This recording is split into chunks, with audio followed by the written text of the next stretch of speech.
Tapping కేసులో మరో మలుపు. ఇప్పట్లో రాలేనన్న Prabhakar Rao blue corner notice జారీ అనుమానమే ఆయన పాస్పోర్ట్ జప్తుల్లోనూ సవాళ్ళెన్నో అంటూ చూస్తున్నాం.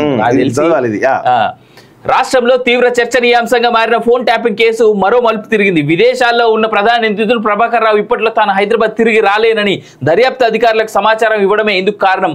ఇప్పటి వరకు అరెస్ట్ అయిన 4 అధికారుల వాంగ్మూలం, స్వాధీనం చేసుకున్న ధ్వంసమైన కొన్ని ఎలక్ట్రానిక్ ఉపకరణాలు తప్ప ఈ కేసులో చెప్పుకోదగిన పురోగతి కనిపించడం లేదు. ప్రధాన నిందితుడన్న ఎస్ఐబి మాజీ ఓఎస్డీ ప్రభాకర్ రావు, మరో నిందితుడు శ్రవణ్ రావు విదేశాల్లో ఉండడమే ఇందుకు కారణం. సాంకేతిక కారణాలతోనే జాప్యం.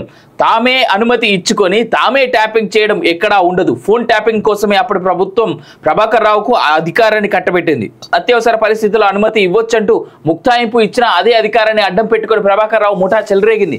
సంచలనం సృష్టించిన ఈ కేసు దర్యాప్తు ప్రభాకర్ రావు స్వదేశానికి తిరిగి వస్తేనే ముందుకు సాగుతుంది. కేసు నమోదవడానికి ముందే ఆయన వైద్యం కోసం అమెరికా వెళ్లిపోయారు. అయితే తాను పారిపోలేదని, జూన్ 26 నాటికి తిరిగి వచ్చి దర్యాప్తులకు సహకరిస్తానని న్యాయస్థానంలో మెమో దాఖలు చేయించారు. గడువులోగా రాకపోగా చికిత్స కోసం మరికొన్ని రోజులు విదేశాల్లోనే ఉండాల్సి వస్తుందని 2 రోజుల క్రితం మెయిల్ ద్వారా అధికారులకు సమాచారం ఇచ్చారు. ఇలాంటి పరిస్థితిని ముందే ఊహించిన అధికారులు ఆయనపై బ్లూ కార్నర్ నోటీస్ జారీ చేయించేందుకు ప్రయత్నించారు. విదేశాల్లో ఉన్న నిందితుల ఆచూకీ ని ఇంటర్పోల్ ద్వారా కనుక్కునేందుకు బ్లూ కార్నర్ నోటీస్ ఇస్తుంటారు. ఈ మేరకు ఇంటర్పోల్ విభాగానికి లేఖ రాయాలని సిఐడి ద్వారా స్థానిక రాష్ట్ర పోలీసులు సిబిఐని కోరారంటూ చూస్తా ఉన్నాం. 6వ పేజీలో ఉంది.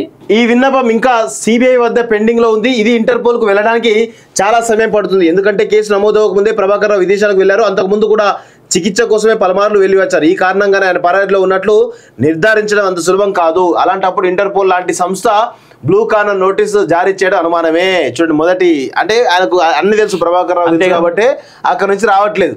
రెండో ప్రత్యామ్నాయం కష్టమే. దర్యాప్తు అధికారులు మరో ప్రత్యామ్నాయంగా ప్రభాకర్ రావు పాస్పోర్ట్ జప్తు చేయాలని రీజనల్ పాస్పోర్ట్ అధికారికి లేఖ రాశారు. భారత పాస్పోర్ట్ కలిగిన ఎవరైనా నిందితులు విదేశాలకు వెళ్లి తిరిగి రాకుంటే దాన్ని రద్దు చేయించవచ్చు. అప్పుడు నిందితులు విదేశాల్లో అక్రమంగా ఉంటున్నట్లే లెక్క.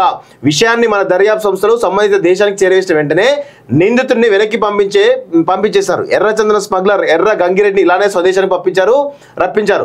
ప్రభాకర్ రావు విషయంలో ఇలా చేయడం సులభం కాదని తెలుస్తోంది. తాను పారిపోలేదని, చికిత్స కోసమే అమెరికాలో ఉన్నానని అధికారులకు సమాచారం ఇస్తూనే ఉన్నానని వాదిస్తే పాస్పోర్ట్ రద్దుకు విదేశీ వ్యవహారాల శాఖ అంగీకరించకపోవచ్చు.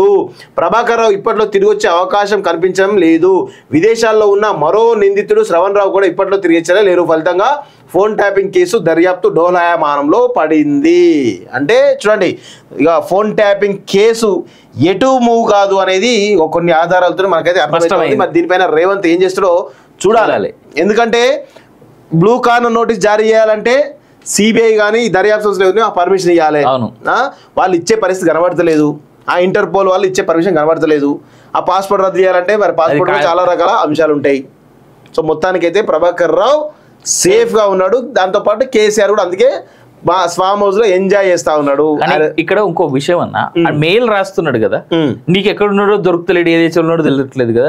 వచ్చిన mail through a IP address నుంచి వచ్చిందో చాలా క్లియర్ గా తెలుస్తుంది. అమెరికాలో అడ్రస్ కూడా ఉంది, మొత్తం అయినా కానీ వీళ్ళు ఏ చర్యలు తీసుకోలేకపోతా ఉన్నారు. ఇలా అమెరికాతో ఉన్నటువంటి సత్సంబంధాలు వాడుకొని ఒక మాట నువ్వు సెంట్రల్ గవర్నమెంట్ కి రాయొచ్చుగా లెటర్. రేవంత్ రెడ్డి గారు చిన్న పనే కదా అది. అవును.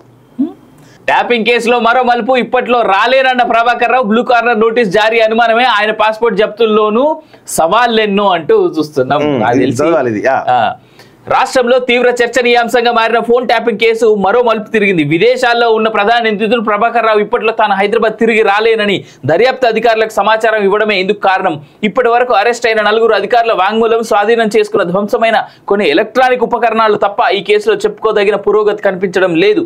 ప్రధాన నిందితుడన్న ఎస్ఐబి మాజీ ఓఎస్డీ ప్రభాకర్ రావు, మరో నిందితుడు శ్రవణ్ రావు విదేశాల్లో ఉండడమే ఇందుకు కారణం. సాంకేతిక కారణాలతోనే జాప్యం. తామే అనుమతి ఇచ్చుకొని తామే ట్యాపింగ్ చేయడం ఎక్కడా ఉండదు. ఫోన్ ట్యాపింగ్ కోసమే అప్పుడు ప్రభుత్వం ప్రభాకర్ రావుకు ఆ అధికారాన్ని కట్టబెట్టింది. అత్యవసర పరిస్థితుల్లో అనుమతి ఇవ్వొచ్చంటూ ముక్తాయింపు ఇచ్చిన అదే అధికారాన్ని అడ్డం పెట్టుకుని ప్రభాకర్ రావు ముఠా చెలరేగింది. సంచలనం సృష్టించిన ఈ కేసు దర్యాప్తు ప్రభాకర్ రావు స్వదేశానికి తిరిగి వస్తేనే ముందుకు సాగుతుంది. కేసు నమోదవడానికి ముందే ఆయన వైద్యం కోసం అమెరికా వెళ్లిపోయారు. అయితే తాను పారిపోలేదని, జూన్ 26 నాటికి తిరిగి వచ్చి దర్యాప్తులకు సహకరిస్తానని న్యాయస్థానంలో మెమో దాఖలు చేయించారు. గడువులోగా రాకపోగా చికిత్స చికిత్స కోసం మరికొన్ని రోజులు విదేశాల్లోనే ఉండాల్సి వస్తుందని 2 రోజుల క్రితం మెయిల్ ద్వారా అధికారులకు సమాచారం ఇచ్చారు. ఇలాంటి పరిస్థితిని ముందే ఊహించిన అధికారులు ఆయనపై బ్లూ కార్నర్ నోటీస్ జారీ చేయించేందుకు ప్రయత్నించారు. విదేశాల్లో ఉన్న నిందితుల ఆచూకీ ని ఇంటర్పోల్ ద్వారా కనుక్కునేందుకు బ్లూ కార్నర్ నోటీస్ ఇస్తుంటారు. ఈ మేరకు ఇంటర్పోల్ విభాగానికి లేఖ రాయాలని సిఐడి ద్వారా స్థానిక రాష్ట్ర పోలీసులు సిబిఐని కోరారంటూ చూస్తా ఉన్నాం. 6వ పేజీలో ఉంది. ఈ విన్నపం ఇంకా సిబిఐ వద్ద పెండింగ్ లో ఉంది. ఇది ఇంటర్పోల్ కు వెళ్ళడానికి చాలా సమయం పడుతుంది. ఎందుకంటే కేసు నమోదవక ముందే ప్రభాకర్ రావు విదేశాలకు వెళ్లారు. అంతకుముందు కూడా చికిత్స కోసమే పలుమార్లు వెళ్లి వచ్చారు. ఈ కారణంగానే ఆయన పరారీలో ఉన్నట్లు నిర్ధారించడం అంత సులభం కాదు. అలాంటప్పుడు ఇంటర్పోల్ లాంటి సంస్థ బ్లూ కార్నర్ నోటీసు జారీ చేయడం అనుమానమే. చూడండి, మొదటి అంటే ఆయనకు అన్ని తెలుసు ప్రభాకర్ రావు అంతే కాబట్టి అక్కడ నుంచి రావట్లేదు. రెండో ప్రత్యామ్నాయం కష్టమే. దర్యాప్తు అధికారులు మరో ప్రత్యామ్నాయంగా ప్రభాకర్ రావు పాస్పోర్ట్ జప్తు చేయాలని రీజనల్ పాస్పోర్ట్ అధికారికి లేఖ రాశారు. భారత పాస్పోర్ట్ కలిగిన ఎవరైనా నిందితులు విదేశాలకు వెళ్లి తిరిగి రాకుంటే దాన్ని రద్దు చేయించవచ్చు. అప్పుడు నిందితులు విదేశాల్లో అక్రమంగా ఉంటున్నట్లే లెక్క. విషయాన్ని మన దర్యాప్తు సంస్థలు సంబంధిత దేశానికి చేరవేసిన వెంటనే నిందితుడిని వెనక్కి పంపించేశారు. ఎర్రచందన స్మగ్లర్ ఎర్ర గంగిరెడ్డిని ఇలానే స్వదేశానికి రప్పించారు.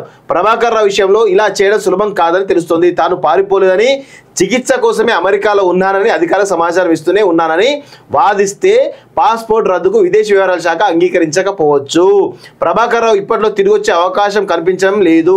విదేశాల్లో ఉన్న మరో నిందితుడు శ్రవణ్ రావు కూడా ఇప్పట్లో తిరిగి వచ్చేలా లేరు. ఫలితంగా ఫోన్ ట్యాపింగ్ కేసు దర్యాప్తు డోలాయమానంలో పడింది. అంటే చూడండి, ఇక ఫోన్ ట్యాపింగ్ కేసు ఎటు మూవ్ కాదు అనేది కొన్ని ఆధారాలతో మనకైతే అర్థమవుతుంది. మరి దీనిపైన రేవంత్ ఏం చేస్తాడో చూడాలి. ఎందుకంటే బ్లూ కార్నర్ నోటీస్ జారీ చేయాలంటే సిబిఐ కానీ దర్యాప్తు సంస్థలు పర్మిషన్ ఇవ్వాలి. వాళ్ళు ఇచ్చే పరిస్థితి కనబడతలేదు. ఆ ఇంటర్పోల్ వాళ్ళు ఇచ్చే పర్మిషన్ కనబడతలేదు. ఆ పాస్పోర్ట్ రద్దు చేయాలంటే మరి పాస్పోర్ట్ చాలా రకాల అంశాలు ఉంటాయి. సో మొత్తానికైతే ప్రభాకర్ రావు సేఫ్ గా ఉన్నాడు. దాంతో పాటు కేసీఆర్ కూడా అందుకే ఫామ్ హౌస్ లో ఎంజాయ్ చేస్తా ఉన్నాడు. ఇక్కడ ఇంకో విషయం అన్న, మెయిల్ రాస్తున్నాడు కదా, నీకు ఎక్కడ ఉన్నాడో దొరుకుతలేడు, ఏ దేశంలో ఉన్నాడో తెలియట్లేదు కదా. వచ్చిన mail through a IP address నుంచి వచ్చిందో చాలా క్లియర్ తెలుస్తుంది. అమెరికాలో అడ్రస్ కూడా ఉంది మొత్తం, అయినా కానీ వీళ్ళు ఏ చర్యలు తీసుకోలేకపోతా ఉన్నారు. ఇలా అమెరికాతో ఉన్నటువంటి సత్సంబంధాలు వాడుకొని ఒక మాట నువ్వు సెంట్రల్ గవర్నమెంట్ కి రాయొచ్చుగా లెటర్ రేవంత్ రెడ్డి గారు. చిన్న పనే కదా అది. అవును. ట్యాపింగ్ కేసులో మరో మలుపు. ఇప్పట్లో రాలేనన్న Prabhakar Rao blue corner notice జారీ అనుమానమే. ఆయన పాస్పోర్ట్ జప్తుల్లోనూ సవాళ్ళెన్నో అంటూ చూస్తున్నాం. రాష్ట్రంలో తీవ్ర చర్చనీయాంశంగా మారిన ఫోన్ ట్యాపింగ్ కేసు మరో మలుపు తిరిగింది. విదేశాల్లో ఉన్న ప్రధాన నిందితుడు ప్రభాకర్ రావు ఇప్పట్లో తాను హైదరాబాద్ తిరిగి రాలేనని దర్యాప్తు అధికారులకు సమాచారం ఇవ్వడమే ఇందుకు కారణం. ఇప్పటి వరకు అరెస్ట్ అయిన 4 అధికారుల వాంగ్మూలం, స్వాధీనం చేసుకున్న ధ్వంసమైన కొన్ని ఎలక్ట్రానిక్ ఉపకరణాలు తప్ప ఈ కేసులో చెప్పుకోదగిన పురోగతి కనిపించడం లేదు. ప్రధాన నిందితుడన్న ఎస్ఐబి మాజీ ఓఎస్డీ ప్రభాకర్ రావు, మరో నిందితుడు శ్రవణ్ రావు విదేశాల్లో ఉండడమే ఇందుకు కారణం.